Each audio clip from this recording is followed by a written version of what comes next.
Hi, my name is David Hanscom. I'm an orthopedic spine surgeon, and I've known Ryan Cedarmark for a very long time. I was invited to talk at a meeting in Las Vegas, Henderson. Was it Henderson, Nevada, Yeah. Ryan? Gosh, that's And we crazy had to the think best about. time. I met a few people there, and I was extremely impressed with this group that looks at the whole person. And what you'll find out is that the approaches that allow healing to occur are basically the same, regardless of the style.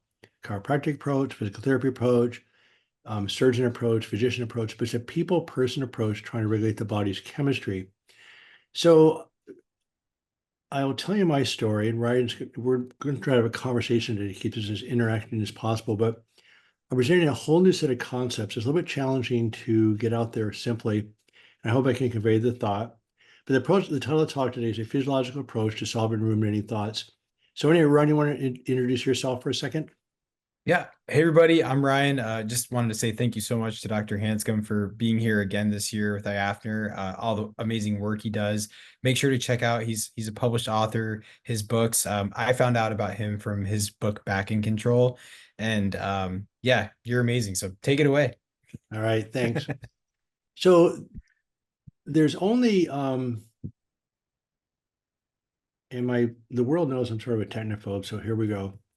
So what I've done since about 19, since about the last 20 years, is I've helped people get rid of their physical pain, I help people drop their mental pain, help people drop their anxiety. But I began to notice that one thing that kept torturing people over and over and over again with some very distinct examples are these thought patterns, these obsessive thought patterns. So that's what the talk is about today is the heaviest burdens that we carry are the thoughts in our heads. And there's some actually neuroscience behind it that shows why that's a reason. So I just want to tell you my story is that I came from a chaotic, abusive background. I don't want to go into details because it seems like a lot of people have a different version of the same story, just being neglected, emotionally abused, physically abused. It's sort of unbelievable how humans treat each other in general, especially in families. I find that pretty fascinating. So my strategy was I became just solid as a rock, just a brick. And that was my nickname in high school was the brick. And so it turned out I was suppressing everything. And so I took a lot of pride in that. So I took a lot of pride in this name calling the brick. So my attitude was bring it on. You can't hurt me no matter what. In fact, I was so good at masking stress is that when I was a resident in Hawaii in 1981, I came under a patient was admitted to my orthopedic service with anxiety disorder and back pain. And I'm going, well, what's an anxiety disorder? So I had to go to Harrison's textbook of medicine, look up the word anxiety. I did not know what it meant. And in retrospect, I know why that was true, but I honestly didn't know what anxiety meant. And I was 27 years old. Well, fast forward about 10 years, and I was driving across the 520 bridge in Seattle. Many of you will recognize this picture. It was about 10 o'clock at night. I just come from a spine meeting where I was the host of the meeting. I'd organized this spine study group. And I hit this on ramp almost this exact spot where this car is. And I started to sweat. My heart started to race. I could hardly see. I felt like I was going to pass out. And I thought I was having a major heart attack. And I was 37 years old. So I had no idea what was going on. Turns out that was the first of many, many panic attacks. So I went from honestly experiencing no anxiety to having crippling anxiety in 5 minutes. And for the next 13 years, I could not get that. I could not get that back in the back. So I developed over 17 physical and mental symptoms. I developed migraine headaches, ringing in my ears, burning feet, skin rashes, extreme anxiety, depression, OCD, bipolar. I had the whole thing. Turns out they all come from the same source because they now are all gone. I'll explain to you how these disappeared in my experience. So my purpose of today's talk is that repetitive unpleasant thoughts are a major source of stress that are driven by what we call threat physiology. In other words, your conscious brain reflects your unconscious bodily functions. But also the thoughts drive your physiology, but they're seldom discussed. They're universal. Everybody has them. Some people just occasional, some people a lot, but they're shameful, unpleasant thoughts. You go, well, why would any rational person have these? Well, we're driven mostly by our rational brain. So they're considered untreatable in the mental health profession. And again, they are treatable by addressing the thoughts and the physiology. So this is the only thing I want you to remember today. This is it. I'm going to say a lot of stuff today.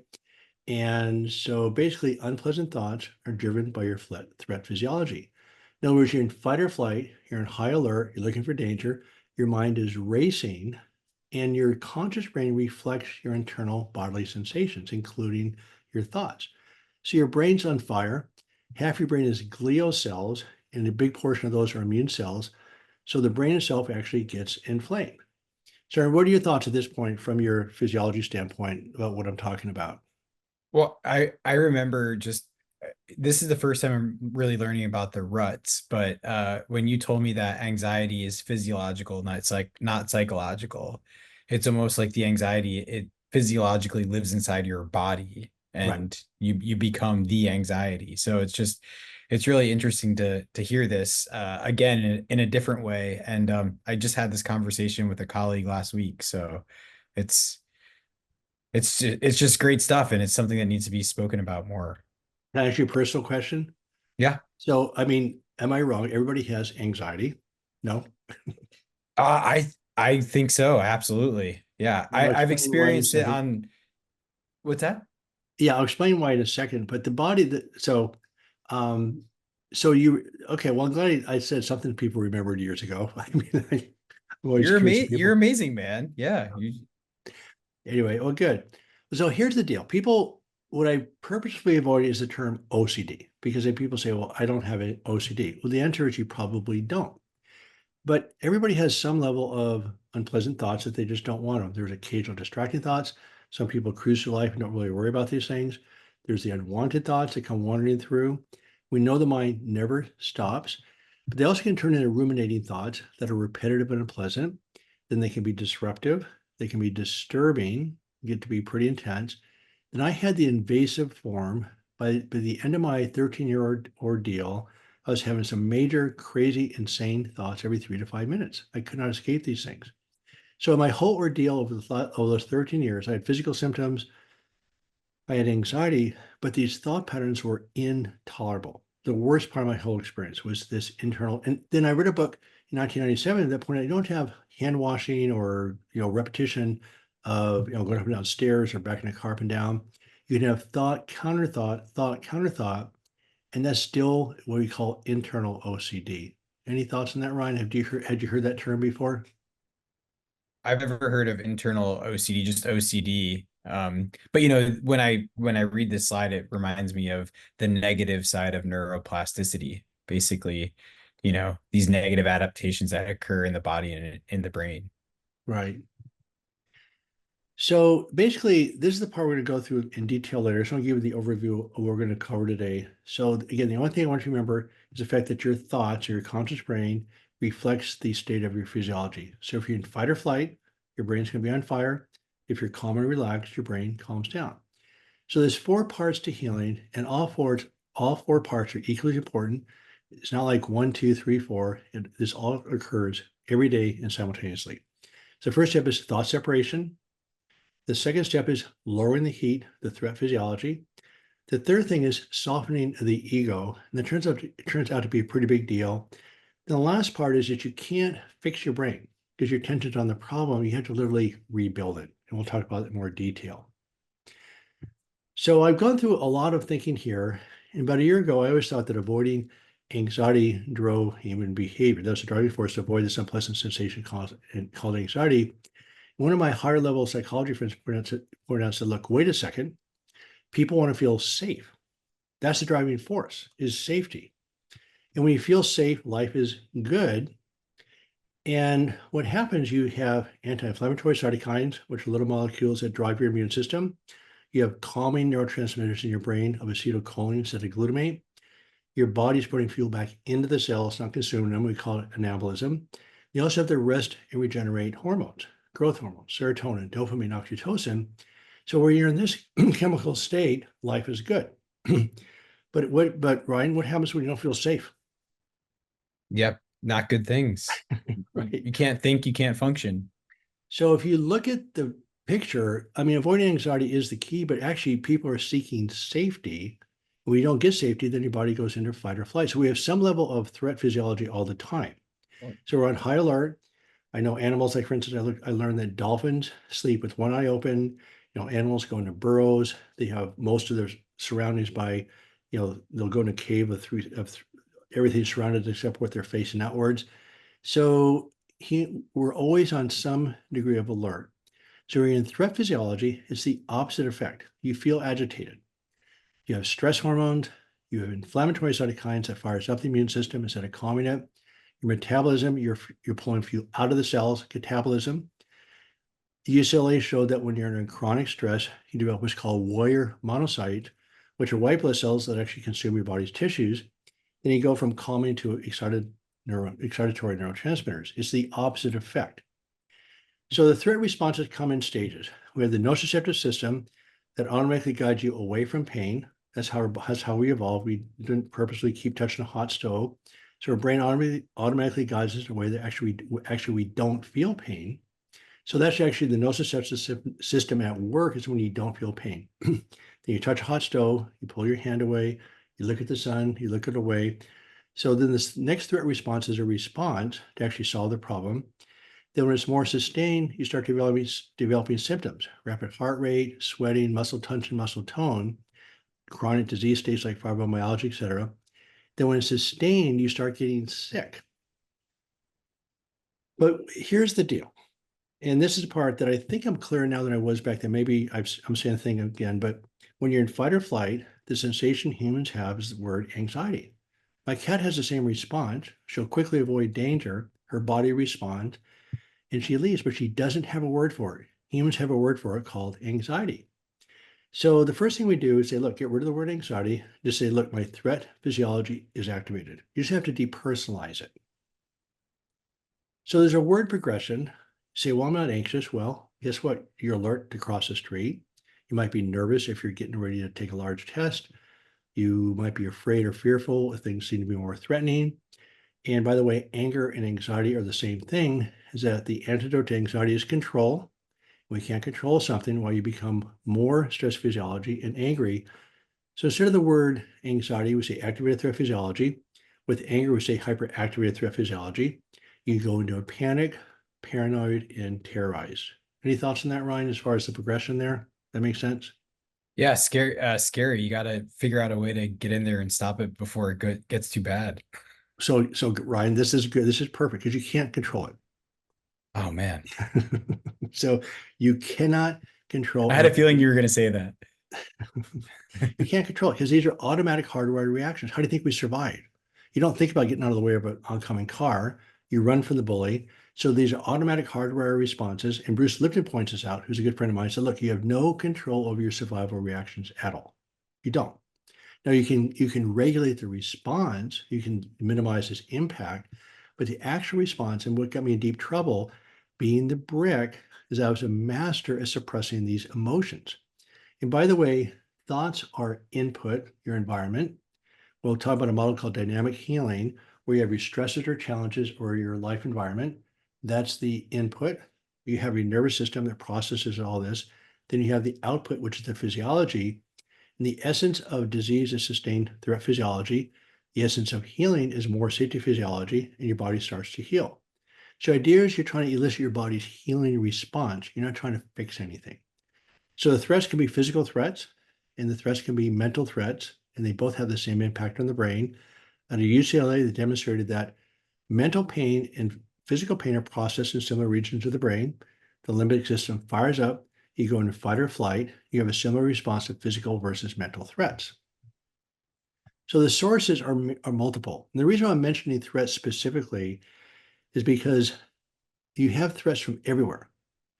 So financial obviously is a big one. You know what the instance of an anxiety disorder is in somebody who has an income less than $40,000 a year? 97%, 100%. 100%. And so why? I mean, that's not psychological. You don't have any money. You can't take care of yourself. You're at the mercy of your environment. You're under stress. So again, that sensation generated by your stresses are called anxiety. You have financial, acute circumstances, ongoing abuse in relationships, being bullied, social factors, prior trauma, chronic illness itself causes anxiety and threat. So those are just a small list of cores of sources of threats. My point being that there's many different sources of threat besides your thoughts. So basically, anxiety is the body's neurophysiological response to threats. It's automatic hardwired. We have zero control over it. It's intentionally unpleasant because the species of creatures who did not pay attention to these cues just didn't survive. And you cannot control it. And why is that? Your unconscious brain processes between 20 to 40 million bits of information per second. I mean, I get different numbers, but it's a lot. In other words, your brain memorizes everything. We take in everything. We're adapting to respond to the environment quickly. Again, the species who didn't survive.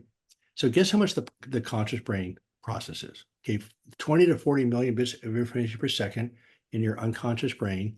Guess what the conscious brain processes? 1/50th of that. I don't know. 40. Oh, 1 millionth of that. one. Okay. Jeez. So your unconscious brain is 20 to 40 million bits of information per second. Your conscious brain processes 40. It's like trying to stop this dragster of 11,000 horsepower with bicycle handbrakes. You're not going to do it. Can't do it. So the reason why it's so critical, because the world has put the world has put anxiety into a psychological bucket, and it's a complete mismatch. It's a disaster. So you can do all the talk therapy you want. You have this massive survival response, and you can't control it. So let me ask you a philosophical question, which you won't get the answer to. I'm not trying to embarrass you. But Ryan's a nice enough guy that I like to embarrass lots of people, but not Ryan. Do you have kids, Ryan? Three boys. Have you dealt with the hobby of embarrassing your kids? Oh, I love it. I mean, the best, I mean, I don't know about you, but my most effective way of embarrassing my son was actually try to be funny. Just Yeah, same skill here. kills him. Yep. Those freaking dad jokes. But anyway, so I'll never forget though, I can't begin to put into words the insight I had. One day I was in the office and I have a spine questionnaire that ranks people on anxiety, depression, and irritability, with irritability being anger. And all of them had 10 out of 10 on the questionnaire. All of them had surgical lesions. All of them, I normally would have signed up for surgery. But I noticed this is really high anxiety, but I did not know the physiology of anxiety back then at all.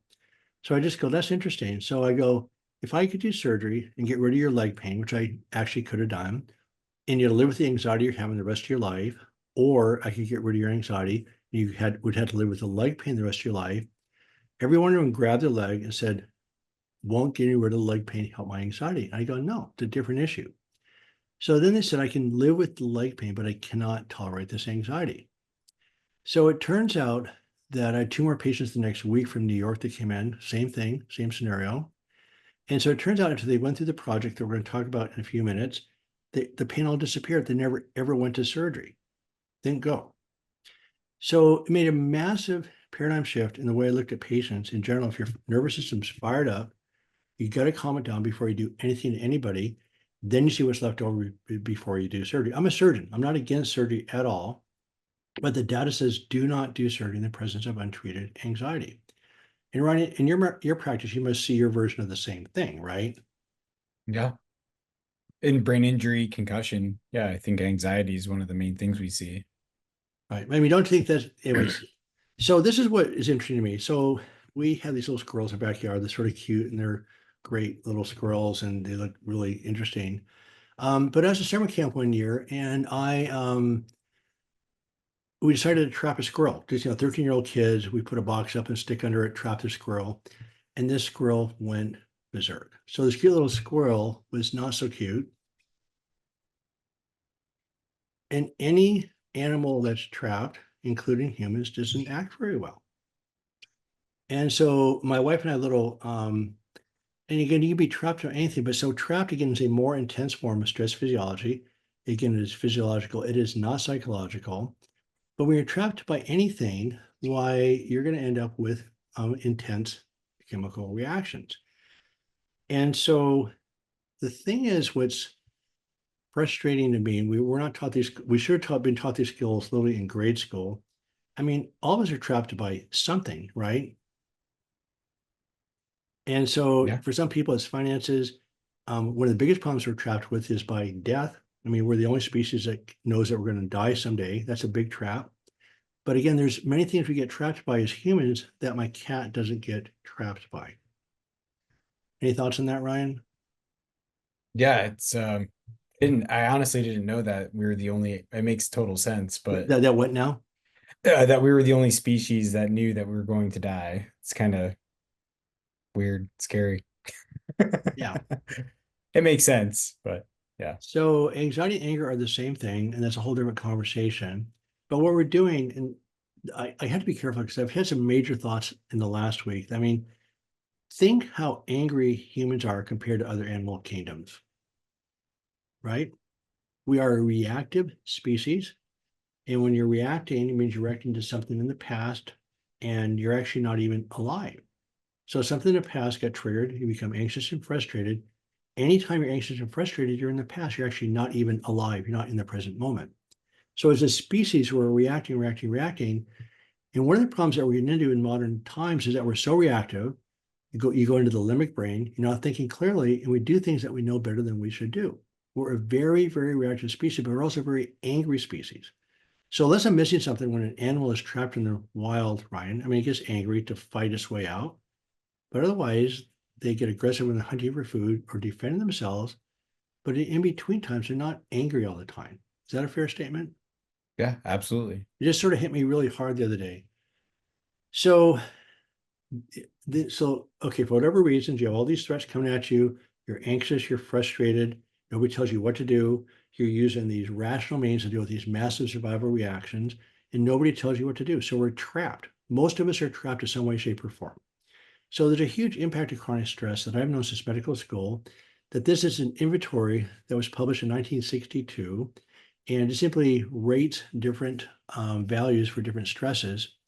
And so death of a spouse, 100, divorce, 73, marital separation, 65, etc. So the list is about 30 long. And if your score adds up to 300 or more, you have an 80% chance of a major illness within 2 years. So chronic stress kills people.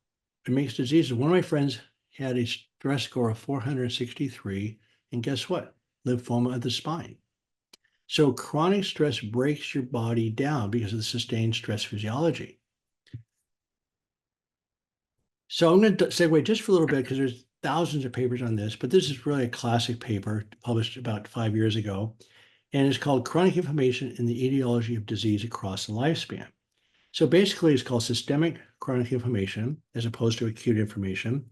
And so systemic chronic inflammation has been identified to represent 53% of all chronic diseases: cardiovascular, cancer, diabetes, kidney disease, liver disease, autoimmune disorders, neurodegenerative disorders, and psychological stress. So these mechanisms that keep the body inflamed actually cause a lot of disease issues. And in medicine, it's a little confusing because we are treating things from a structural standpoint where the real problem is the physiology. So I'm not going to go into this slide in too much detail, but basically, systemic chronic inflammation is persistent, non-resolving, low grade, loss of collateral damage where an acute disease you heal and you trigger. It gets worse as you get older. And there are biomarkers in acute inflammation there is not in chronic inflammation. And again, that's a Wow. mitochondrial problem. That's something I can't really discuss today. It's too much detail. But it turns out that all chronic disease, mental and physical, have all been linked by the same dysfunction at the mitochondrial and DNA level, every one of them. Yeah. So the causes, the usual causes: poor diet, inactivity, chronic psychological stress, toxic infections are just some of them. And so the behaviors are sadness, disturbed sleep, increased blood pressure, poor food intake, etc. So the bottom line is when you have no energy, it's not psychological. Your body's in fight or flight. Your body's on fire. It's like driving your car down the freeway in second gear with the engine at high RPMs. That car is going to break down pretty darn quickly. So the symptoms that are created by systemic chronic inflammation are migraines, tinnitus, PTSD, tension headaches, eating disorders, OCD. All these things are actually caused by chronic sustained stress. I again had 17 of these things at the same time. They're all gone. They've all resolved. So again, we have our input: vision, touch, sound, taste, smell. Interoception is your body's internal sensations. But the thing is that humans have compared to other animals is we have thoughts. They go into the nervous system, are interpreted as either pleasant or unpleasant or neutral. And so if you're unpleasant stress chemistry, you're in fight or flight. So the thing about thoughts is that you can't escape them. And so if I took your hand and put it over a stove, if you put your hand over a stove, Ryan, what would you do right away? Pull it off. What if I grabbed your hand and forced you to hold it over the stove? How would you feel? I'd be very upset with you. Maybe angry? Which is hard to imagine because I really like you. So you're Yeah, going to angry. fight. In Yeah. other words, you're going to get angry and you're going to fight or flight. Your body has an intense response to this. But remember, emotional pain is processed the same way. You have emotional pain is these unpleasant thoughts, again, are input. Your emotions, by the way, is what you feel. That's the physiology. So you have your input goes to the nervous system, gets interpreted as unpleasant, and you can't escape it. Your brain, and again, half your brain is the immune system. So your brain itself becomes inflamed. It's short circuiting like crazy. These thoughts are flying out like crazy, and you're really trapped. But the other thing, we have actually no protection from mental pain. So we have these unpleasant thoughts. Okay, fine. So what do we do? If you have thoughts coming through your head that you don't like, what do you do? I try to shut them down if I can, Okay. So which is not the right thing to do. what's the only thing? What else do we know to do? Yeah, I try to go So for a run. so it turns out that thought suppression actually fires up the immune system even more. So Ah, chronic suppression of thoughts actually increases opioid addiction, increases depression, actually shrinks the brain, the hippocampus of the brain, which is the memory center, gets shrunk. And so we have no protection from mental pain. None. We don't have it. you Remember, stress in out about human, stressing out. what's that? It's almost like stressing out about stressing out. Right. Like, yeah, yeah. Exactly. So this is a very, very interesting paper out of Arizona, published about 5 years ago. And they, in the laboratory, show that humans do not tolerate emotional pain. They just don't. The brain will actually choose physical pain or create physical pain instead of suffering mental pain, period. Wow. So hence we have cutting, which I never understood before. And so why would you cut yourself? And so why would you do things that are self-destructive? Well, the reality is that you have somehow the theory is that you can externalize the pain, you can see it, you have some sense of control over it. With mental pain, you have no control. You can't see it, you can't touch it. So hence, cutting is just one example of our inability to control mental pain. So I realized as a surgeon, you come to me as a patient, Ryan, say, I can do surgery, get rid of your physical pain. Guess what? Now you get to experience mental pain, which you don't tolerate. How's that work? Wow. Isn't that amazing? I was blown away. This paper is about 6 months ago. So when I heard this thing, I go, oh my God. So I call it the curse of consciousness. It's an inability to escape our thoughts, is what I call the curse of consciousness. And it's universal. Again, nobody wants to talk about it because the more you suppress these things, the worse it gets. And right now, I feel really sad because our society is being overloaded with sensory input. Our teens and people in their 20s are having a horrendous problem with anxiety. We keep trying to treat it psychologically. But say, oh, Albert Einstein saying we keep doing the same thing over and over and over again, expecting different results. We've missed, we have missed it. So what I'm going to describe the last part of the talk is how to solve this, but this is going to be very, very superficial. So I still want you to remember, the only thing I want you to remember in this talk is that your threat physiology drives your thoughts, but your thoughts also drive threat physiology. So you have to deal with both of these things to actually get a solution here. So first thing I call it thought separation. You can't control your thoughts, but you can separate from them.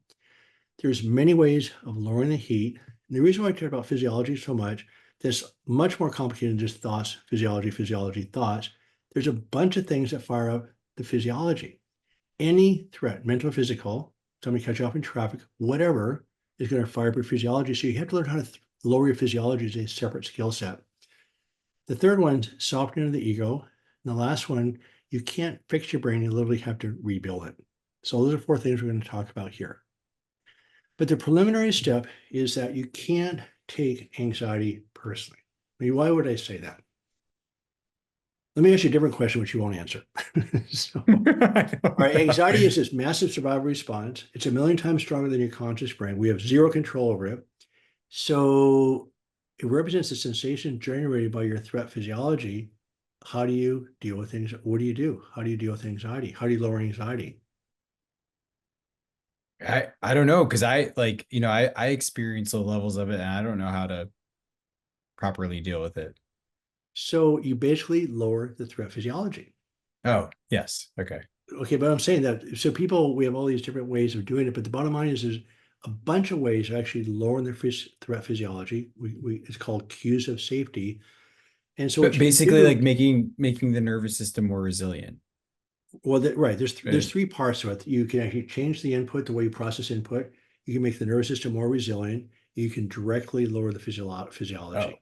So okay. at the end of the day, what you're trying to do, remember, anxiety is just a symptom.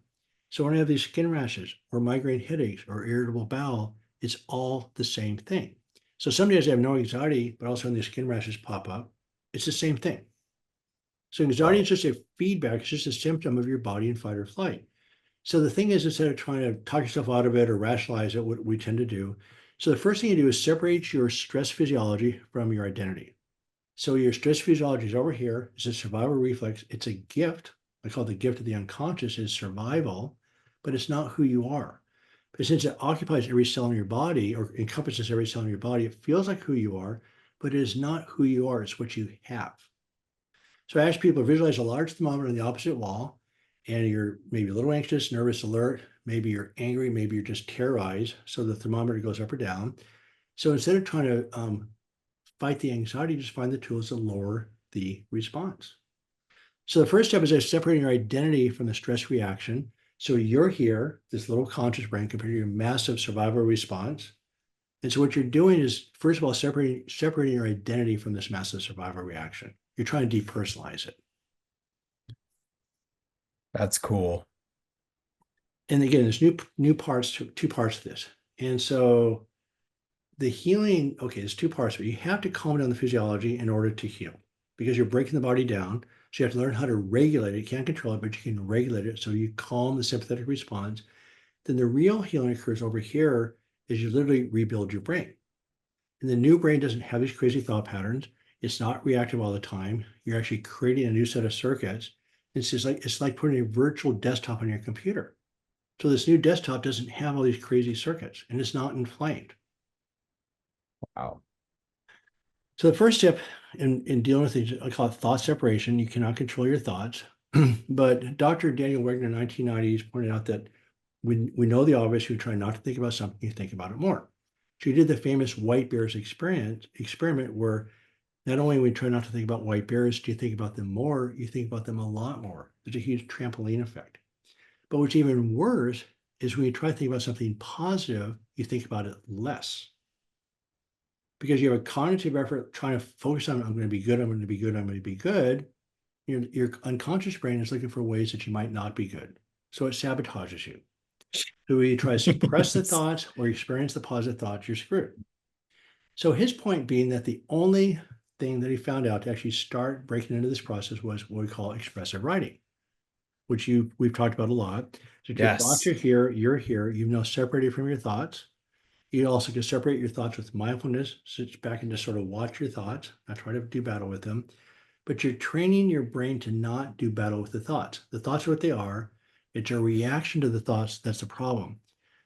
What the major tragedy is in the human experience is the more of a well-intentioned person you are, the more meaning you give to these unpleasant thoughts. And so the most well-intentioned people are getting taken out by anxiety, whereas sociopaths don't really care. It's a huge problem for the human race. So I call it your demons are robots. So we get these demons in our head. They're actually who you're not. Because if they who you were, you wouldn't be suppressing them. And I asked a question years ago, well, why don't we have why don't we have repetitive positive thoughts? We don't suppress them. We're not suppressing. It's a suppression. It's a reaction to the thoughts that gives them neurological power. And so your demons are actually who you are not. They're robots. They're just circuits. So Dr. Pennybaker published the first paper in 1986 on expressive writing. There's now over 2,200 papers showing simply writing down. There's different forms of doing it, but the impact on your body is stunning. Cardiac disease, cancer, student performance, grade performance. I mean, there are dozens of things that expressive writing does. Over 2,000 papers. You simply write down your thoughts, tear them up. And again, a different topic for another day. You know, I've talked about this quite a bit. Any thoughts on that, Ryan, about the thought separation? No, I think it's so cool. it's so neat to hear that, because it's so hard to try to turn those off, and we self-sabotage. I do on a daily basis. So To ask you a personal this is a question. very refreshing talk for me. Well, can I ask you a personal question? I mean, I know we Sure. talked for a while. Did you try the expressive writing for a while? Yeah, well, I haven't personally, but I always recommend it for patients. So again, like, Ryan. do as I say, not as I do. Yep. I Yeah, need to whole do different topic. more. But I Look, mean, I that's get literally what I was thinking when you said it. I was like, oh man. it's so easy. And I think there's lots of resistance to expressive writing, with the main one being, well, I mean, how can this be so simple and be so effective? It's probably the most effective tool we have in medicine is to be writing down your thoughts and turn them up. It could be 30 seconds, it could be a minute, it could be an hour, doesn't matter. Yeah. There's something about this thought separation process. You can't control them, but you can separate from them. It is a little intimidating, like seeing what your thoughts are, just seeing what you're thinking, and Right. But that's seeing the that as a anxiety. reflection of yourself, but not yourself, just Right. circuits. Yeah. Right. They're just circuits. So you get to separate from these circuits. You start again, you can't take your stress physiology personally. So my wife nicknamed this mechanical meditation, where you're here, the thoughts are here. You've now separated from your thoughts. It's an incredibly effective starting point. Not the final solution by any means, but certainly I think the one starting point that's absolutely mandatory in the healing process is expressive writing. So again, there's lots So of cool. other things about thought separation, which we don't have time to cover today. The second part, which is really critical, and they're all critical, but lowering the heat, the physiology, is that again, we talked about anger being a more intense form of anxiety. But think about a hornet's nest, with your brain being the nest and your thoughts being the hornets, and you shake the nest. Okay, well, the hornets aren't happy. They're out there flying around. And what we're doing in mental health, we're trying to deal with these hornets over here. We have bad thoughts, good thoughts, bad thoughts, good thoughts. It's like trying to convince the hornets to go back into the nest. Not going to happen. So the real answer is quit shaking the nest, right? That's what's being missed. Being missed in physical disease, it's being missed in chronic mental disease. Turns out, again, all chronic disease, mental and physical, is linked by the same core dysfunction at the mitochondrial and DNA level. Any thoughts on that metaphor, Ryan? No, I love it. So It's I'm going to segue here just for a second. It sounds pretty intense, but I was suicidal. I think I've been pretty clear about that in the talks that I've given in the past. And the worst part of my ordeal were these obsessive thought patterns. It was absolutely torturous, and I couldn't escape them. I didn't know what to do. They became more and more intense. They became almost visual. So I had what I call the invasive form, which is a full-blown internal OCD. So the only time I didn't have these is when I was totally involved in surgery, which sort of pushed everything else aside. And for a long time, I never had those in clinic, but pretty soon they invaded everything. So in 2002, I started to commit suicide. I have 20 medical colleagues died from suicide. And again, the more of a well-intentioned person you are, which the medical profession, medical clinicians are well-intentioned people, paradoxically, the more of a well-intentioned person you are, the worse the thought patterns. They were absolutely torturous. There's a very direct link between suicidal behavior and ruminations. I did not know that till a few months ago. So how do you turn down the heat? And I'm going to just hit a very busy slide just for a second, because this is what I do. This is what I teach people to do in my course called the DOC Journey. Is that you have your input or your stresses. Right, I think people tend to think stress in terms of psychological terms. I'm stressed out. It's not psychological. It's your challenges. It's your threats to stay alive. right. You have your stresses, then your nervous system is interpreting everything like every living creature. Then the output is basically your physiology, either safe or threat. So the way you heal dynamically every day, tools come into place automatically. You lower the output, breath work, rubbing your forehead, humming, all stimulate the vagus nerve to lower the threat physiology. You can increase the nervous system resiliency with diet, exercise, and sleep, and trauma therapy if you wish. Then there's ways of effectively processing the input, the stresses, so they have less impact on your nervous system, but you're not going to get rid of anxiety. You're not going to get rid of anger. That's what keeps you alive. There's lots of ways of giving yourself what we call cues of safety, call it dynamic healing, to actually lower the physiology. I know it's a big slide. I mean, any thoughts on that? No, I mean it all makes sense to me. It's hard to think, because even when you know this stuff, it's still hard to battle those thoughts. I don't know. Well, Because I would tell you a story at the end about this one young psych. I can't really identify him at all because it's very private, but I mean, this guy blew out of it after 15 years of severe invasive thought patterns. He blew out of this in about 3 months. wow. And he's a social worker. He knows the mental health system cold. And his thing was he was blown away. I was blown away. I mean, I've helped a lot of people out of this, but not that fast. So this is a busy slide that I'm asking you not to spend any time with. But basically, again, you have the input. There's mindfulness, awareness, forgiveness, socializing, laughing, all changes at the input. The nervous system is diet, exercise, sleep. Then your output is breath work, meditation, humming, vagal stimulation, certain pitches of music. So again, you have the input, nervous system, and the output. The bottom line is the essence of all chronic disease is sustained exposure to threat physiology. And at some tipping point, when you can provide yourself enough cues of safety, your body heals itself. You don't have to worry about the rest of it. What you're also going to find out is you learn this sequentially. It's not very hard. By definition, it should not be work. Because if it takes work, you're actually using cognitive energy, which makes the thoughts worse. Self-sabotage. So again, look at this slide, just glance at it, get a feel for it, is that none of these tools in this page are difficult. They're meant to be practice repetition. When people go through the process that I try to teach them, is that 15 minutes a day, that's it. And just practice the tools all day long. Just practice, practice, practice, they become automatic. So this does not take work. In fact, the idea is play. Where can I ask you a quick question? Sure. Where do you find, because when you ask me, do I write? I the only thing I do, like I write down goals and I write gratitude. Where do you find gratitude? Would that fall into like a self-sabotaging in a sense? Nope. Oh So no. Okay. gratitude is going to be Okay. the last thing we talk about rebuilding the nervous system. So gratitude is actually a pretty big deal because your brain's going to, so you can heal by neuroplasticity. So the unconscious brain wants to focus on negativity. And so gratitude is a huge way to actually focus on a positive direction. The problem is your massive survival response is so long that using gratitude to counteract that doesn't work. So Right. again, you have to separate from it, and you have to actually find other ways to lower the physiology as a separate skill set. And then gratitude goes in the category of building a new brain. Got you. Okay. Goal setting, building a new brain. So it's hard to create the new brain if your brain's in fight or flight. Yeah. Does That that makes make sense? total sense. Yeah.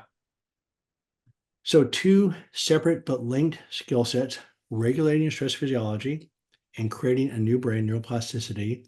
The real healing occurs with the neuroplasticity. That's the key. Wow. So Ryan, are you gonna start writing today? Yes, sir. Tonight.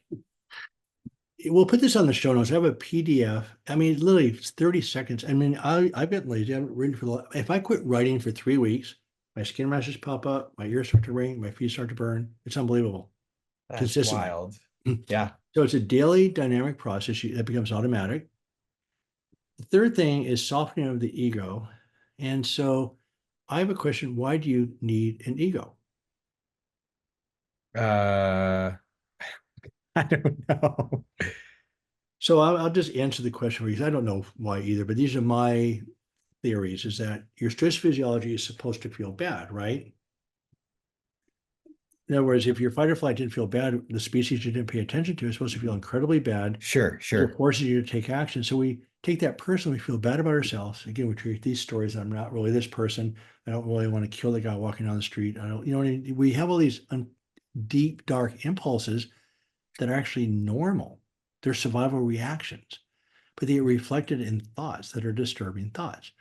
So we have these deep, dark impulses, which are supposed to be that way. And then we create an ego to feel better about ourselves. But the other problem, which I think is even a bigger problem, is that we're programmed mostly by negativity. Everybody tells us who we should be. We hold up these images of perfection. We have all these things about we should be, and we're also criticized when we don't reach these goals. So we're programmed by a lot of negativity. Is that a fair statement? Yeah, So what absolutely. do? We create an ego to feel better about ourselves. The problem is you have these massive survival reactions. You're trying to use a cognitive means to deal with these unconscious ongoing circuits. And it's a mismatch, so it's not sustainable. So creating an ego takes a lot of mental energy, creates lots of stories, takes a lot of energy to defend the stories. So as you go through this process of calm the physiology, realizing you don't take it personally, you actually don't need an ego. Cool.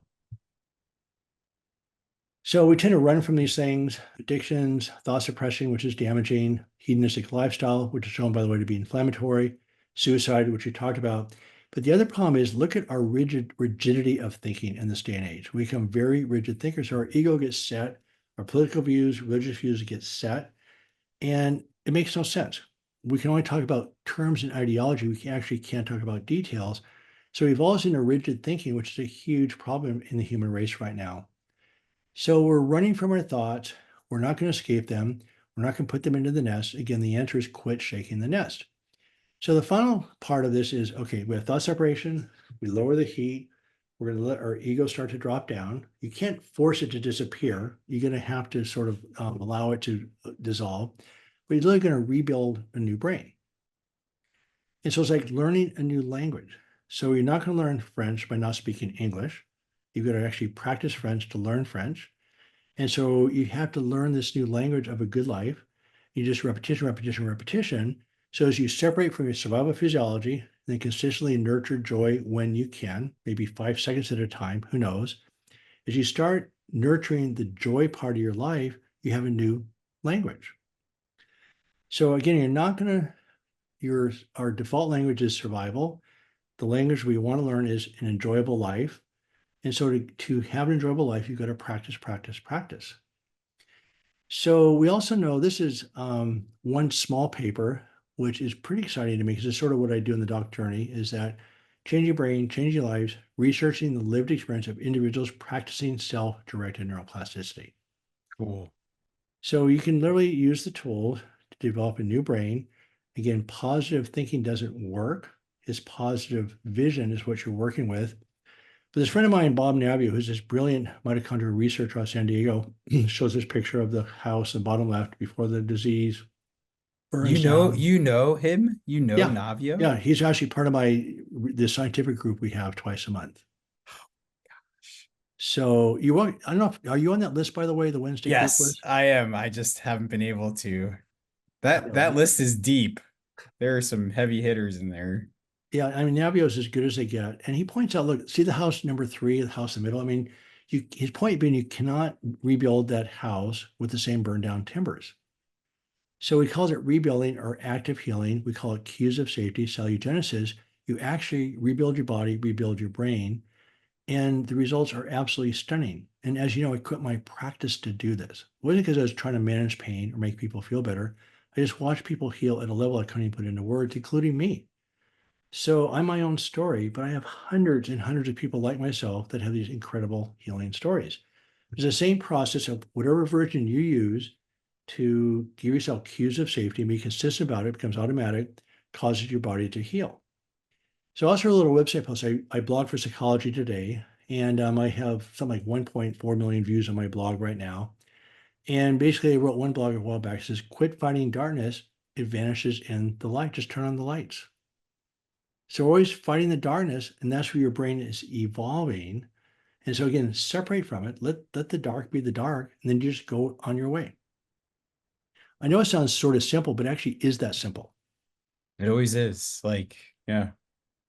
So I just want to tell you, story. I did a podcast. I do a weekly podcast called Back in Control Radio. And this woman, Bonnie Lester, I met, she reached out to me originally. She wanted me to review her book. And I looked at it and go, huh, this is sort of similar to my book. So she had her own version of the doc journey. And of course, each person does it their own way. She had the same principles of common physiology. And her thing now, she's now a coach. So she calls it healing through neuroplasticity. But what her story is, have you treated patients, Ryan, with reflex sympathetic dystrophy? Not recently, no. Right, but you've seen those in the past. Yes. I mean, it's like the worst pain syndrome on this planet. Her whole Horrible. left arm was swollen, it was red, it was blue, horrendously painful. And then they decided to do a sympathectomy of her left arm, left upper extremity, and her neck, and it went to her total body. Total body pain at that level for 30 years. Oh my gosh. Think about that. Horrible. So it turns out she's been pain-free since 2010. She developed her own version of what you and I both do. And she's now a delight. She lives just about half an hour from me. I'm gonna meet her pretty quickly. and she's delightful. And she just doesn't have pain. So how can you go from 30 years of that intense pain to look at her? She's fine. Build a new brain. Yeah. And so I didn't realize I knew you could do this. I didn't realize you could do it with an RSD program. People get really discouraged. I've had one guy with 28 surgeries who's been now pain-free for 10 years. Wow. Again, so the concept's become increasingly clear to me is that the way you heal, you first of all, you let your body heal and you build a new brain. So we are a reactive species, right? Fight or flight, reactive, we're going to survive.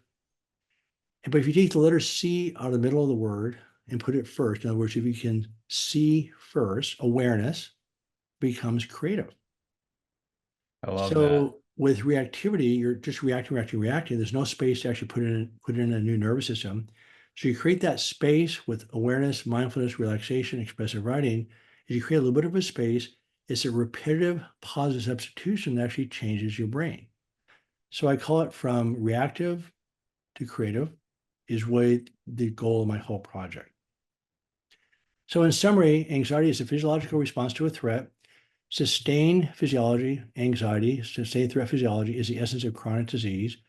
Mental threats that I call the curse of consciousness are the greatest issue. And I think, Ryan, that the inability to escape our thoughts is the essence of all chronic disease in humans. Now, how many other species of creatures have chronic illnesses like humans do? I can't think of Not any. that many. Yeah. So I'm convinced that this inability to escape our thoughts is a major factor in driving all chronic disease. And so I talk about, so the key is learning to be, pun intended, be with your pain, quit fighting it. And like I said before, to have a good life, you have to practice. To have a good life, you have to live a good life. It's practice, practice, practice. So it's not by fixing the problem, it's actually creating the life that you want. So my wife took my cat at 6 weeks old to a friend's house who had another cat. I'm not sure why she thought that was a good idea. So that's, I mean, is that psychological? Maybe not. But when that's sustained, I mean, think about your body in that state for many, many years. And this is the same cat last week, just doing what she does. So this is the essence of healing, is just creating safety. Mhm. So as far as my resources, I wrote a book called Back in Control, which, by the way, doesn't reflect the physiology that I'm talking about today. I just didn't know it. So I didn't really learn the physiology of disease until I met Dr. Stephen Porges and his wife, Sue Carter, then Bob Navio and company, about the physiology of all this. But it gives you my story. It also gives you sort of a good, nice, concrete overview of anxiety, anger, just chronic disease in general. So it's a great starting point. This is my website. And if you go to the resources page at the very top there says resources. Basically, I have a whole bunch of resources here. And again, we'll put those up on the show notes. So this is what I call the DOC journey. So it's a computer-based course. It's based on a sequence of just educating yourself about pain, some simple regulation skills. Then you start learning to reprogramming skills, awareness skills, lots of skills that get layered in sequence. And I passed through the whole course 4 times to get through the course, and I've been really happy with it. It's evolving. I'm trying to make even a simpler version of it, but for right now, if people do the course, there's a high chance at some point they're going to heal. This is my Psychology Today blog. Again, 1.4 million views. It has lots of articles in there that reflect what we've talked about today. So I just want to talk about Esty, who didn't exactly necessarily have chronic mental pain, but she had physical pain. She was about 32 years old at the time I met her. We were doing these workshops in Omega. We did 3 and 5 day workshops at Omega, which were based on awareness, hope, forgiveness, and play. And Esty signed up to our workshop by accident, it was called Rewire Your Brain to Get Rid of Pain. So she thought it was a headache workshop. Anyway, she had 4 years of really severely stabbing neck pain, felt like a hatchet in her neck. She'd been through 10 doctors, 6 injections, high dose narcotics, and it kept getting worse and worse and worse. In 1 week, she went to pain free. Wow. Now, this happened in every workshop that we did. It was structured. We shared things. We played together. And it was incredibly safe environment. And I couldn't figure out every workshop every time about 80% of people would go to pain free. And now that I met Stephen Porges, it makes sense. It wasn't me. It was this community connection and this incredible feeling of safety that allowed people to shift physiology. So in 1 week, she went pain free. 3 years later, she met Jim, her now husband. These are two beautiful kids. Oh man, So that for is me, so it's cool. incredibly rewarding to see somebody to go from that spiral downhill to this. It's incredible. I feel humbled by it. I feel honored to be able to do it. I'm lucky to be here myself because I almost did not escape this whole ordeal. So this is why I do it. I quit my surgical practice to do this for this exact reason right here. Yeah, you do amazing work. Yeah, spiraling out of control to creating life. That's an incredible thing. So So anyway, I would just encourage you to look at the materials. It can be my materials or somebody else's. I think what iAfrin does is wonderful about treating the whole person. And I mean, basically, in a lot of ways, you teach self-regulation skills, correct? try to, yeah. Not at Yeah. this level. Was that? Not at this level. Well, that's what I'm talking to you and Janice about this because it's mostly self-directed. I mean, Right. I'm not spending much time with anybody because I don't have time. So it's a very, very self-directed project. And what it does, it evolved out of my own practice where I had no time to talk. I did not talk to my patients. I'm not proud of that, but I had no time. So, but by definition, the person that has to solve the problem is themselves. Everybody's unique. So it really turned out by actually taking charge of their own care, using the tools, they healed themselves. Everybody does better with coaching, but the course gives you a template to actually put things on, allows you to build on it from there one step at a time. And the people that heal, they say this over and over and over again, that the solution is disturbingly simple. It's not that hard. Very cool. So anyway, Well, Ryan, thanks for the opportunity to talk to the group. I'm happy to answer questions. And, I'm excited about this. And so, yeah, I'm having a good time and I appreciate the chance to talk to your group. thank you so much. You're actually the way the schedule works, you're closing out the conference. So this is our last lecture. And as always, Dr. Hanscom, thank you so much for your knowledge, your continued just learning and just teaching us new ways to help patients heal. So thank you. Oh, great. Thanks.